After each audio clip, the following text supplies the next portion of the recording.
Hello, I'm old Carnivore Steve. I'd like to thank everybody who wished me well in my current situation. Today, what I thought I would do is, I've been extolling all the virtues of the carnivore diet. There have been 20 or 22 problems that I had, symptoms that totally went away when I went on the carnivore diet. However, things weren't quite that smooth and simple. When people change their eating habits drastically, and I went from a standard American diet to meat only, things change. Your gut bacteria start changing, and I think what happens is it starts to normalize because many of the processed foods and drinks that we consume actually have a detrimental effect on the good bacteria in your gut. So when I went and changed the diet, what happened was that I developed gas or flatulence. And one thing I noticed is that if you feel that you are that bloated and you have to release some gas, you probably don't want to do it in public because it's probably, even though it doesn't feel like it based on experience, it's going to come out very wet and it can be very embarrassing. Now with me, this condition went away after about, I'd say 2 weeks. And when my system started to normalize to eating meat only. And one of the other major drawbacks that I experienced, which I hear is fairly common, is I had what I think was oxalate dumping. After years of eating some of my favorite foods and supposedly healthy superfoods. I mean, if you remember Popeye the Sailor Man, whenever he wanted to go out there and have maximum strength, he opened up a can of spinach and consumed it. Well, spinach is super high in oxalates, as is rhubarb and some of the nuts I like, peanuts and Brazil nuts, and a lot of your tree nuts like walnuts and pecans. They're all very, very high in oxalates. And oxalates tend to bind with calcium and form calcium crystals. Now, I'm not a biochemist, so I really couldn't explain it very thoroughly. But if you're interested in finding out more about oxalates, I suggest that you look up Sally K. Norton. She seems to be the resident expert on oxalates and can tell you much more than I can. But oxalates are normal in the human diet and actually may be required to a degree, but in the standard American diet, we consume a ton of oxalates and we consume them year round, where probably 100 years ago, the only time you really consumed oxalates would be seasonal, and your body could cope with it. Well, today, that's not exactly the case. Now, I think everybody knows that 80% of kidney stones are formed by oxalates. And the other things is the oxalates form calcium crystals in your joints and in your system, and probably do some destruction there. Maybe, I don't know, but it seems to me when, again, I changed my diet and I got rid of the oxalates in my system, or many of them, that all my joint pains went away and my back pain went away and I felt much better. Now, when I say I had a reaction to oxalate, think I had oxalate dumping.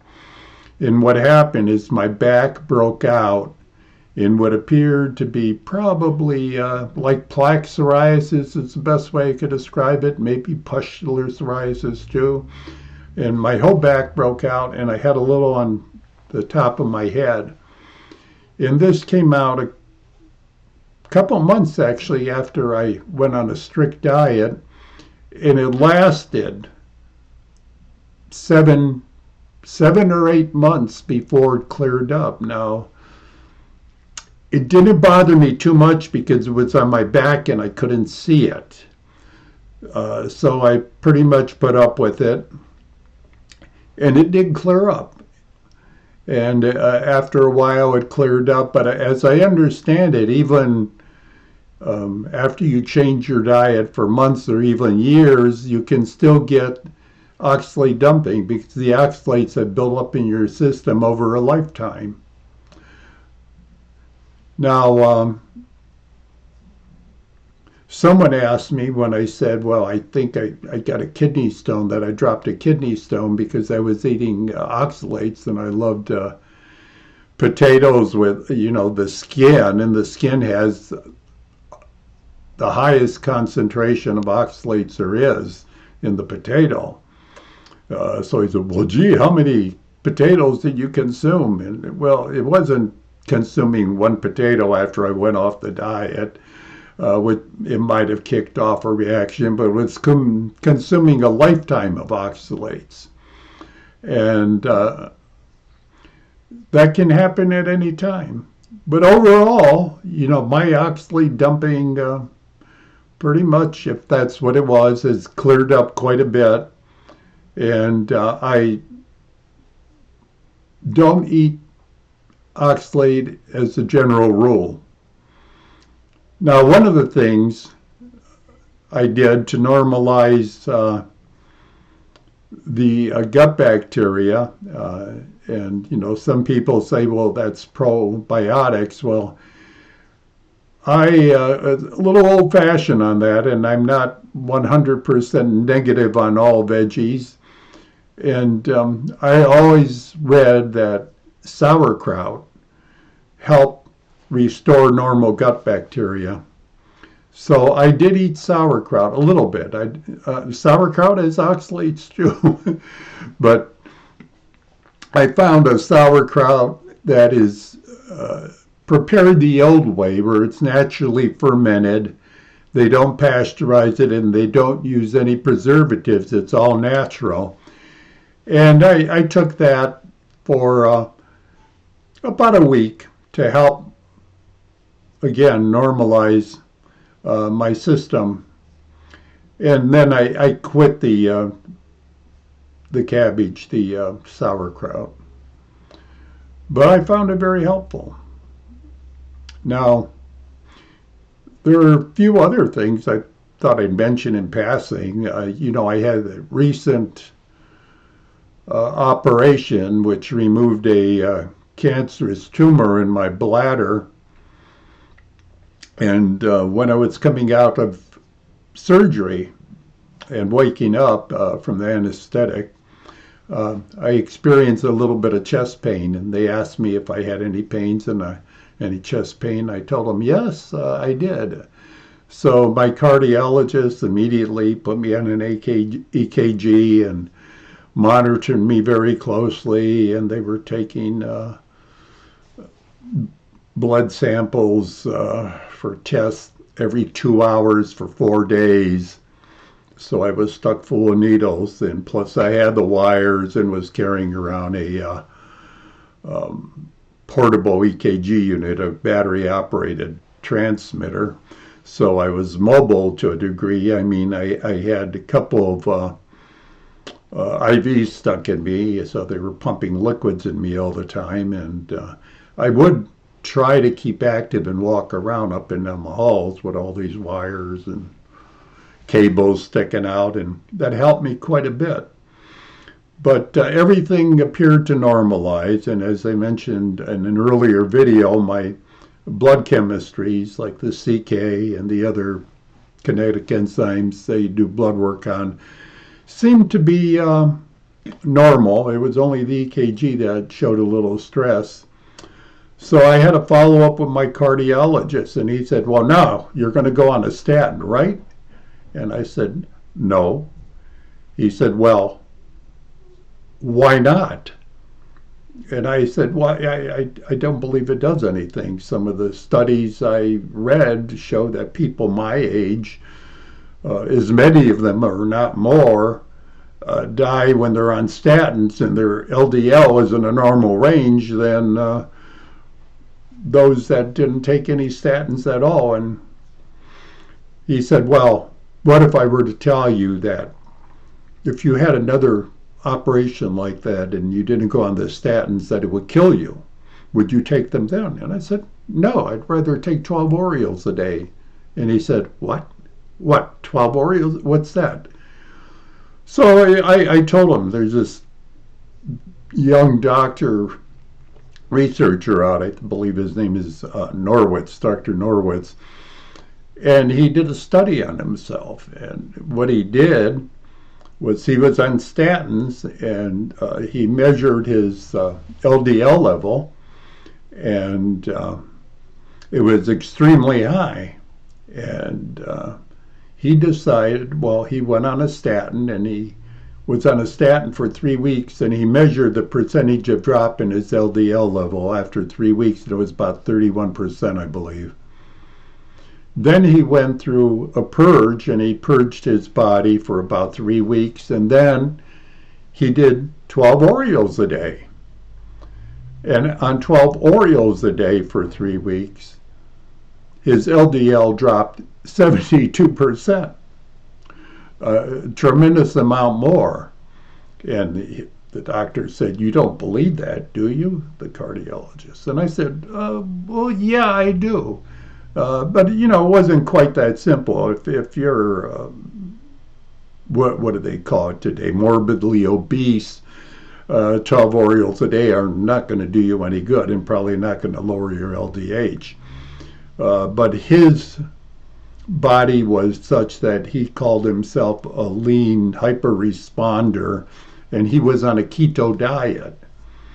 And you can look him up, and, based on his body type and his diet, the 12 Oreos a day actually worked to lower his LDH. So what's that tell you about statins?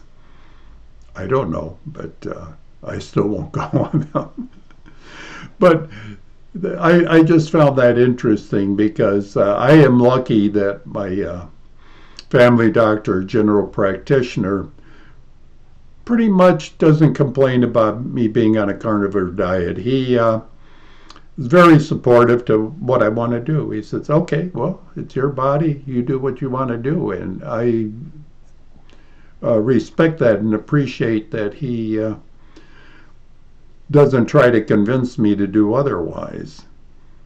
However, my other doctors, right now I have to see a nephrologist and a urologist.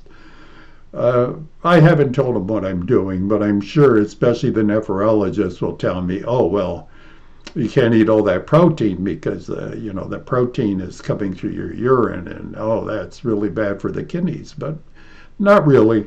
I don't believe that, and there's other data to show that it's really not, depending on your situation.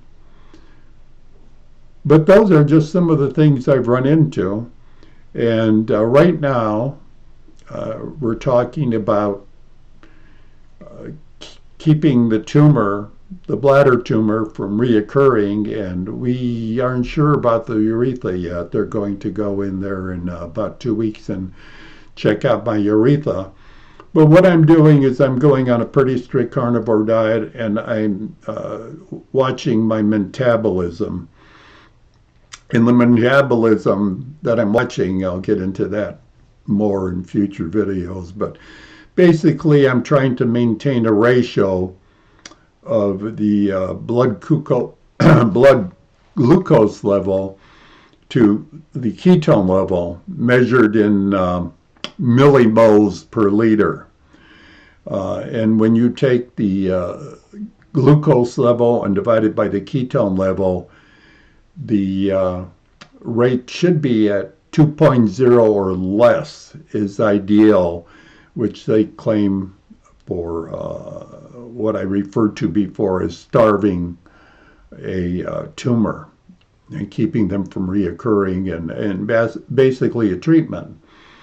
And not only that, but when you're on the carnivore diet, they say you need to keep your fat level above 60%. So between that, I'm doing pretty good right now, and I'm trying to. Took me a week to get my metabolism down there, and I didn't change my eating. I just was doing strict carnivore, and I was still eating at least 2 meals a day. I try to keep them within an 8-hour period, and that seemed to work. My ratio dropped, started off at 50, the glucose to ketone ratio. And every day it dropped for about 7 days, and I'm down exactly at 2.0 now, and I expect it to drop lower, just maintaining that same level. Now, I may decide to do a little fasting along with that to speed up the autophagy. But right now, I'm very happy with the ratio and the metabolism. And, well, that is current update on how I'm doing. And I hope if you found this informative, you give it a thumbs up. And if you're not subscribed, subscribe. And thank you very much for watching, and hope to see you again.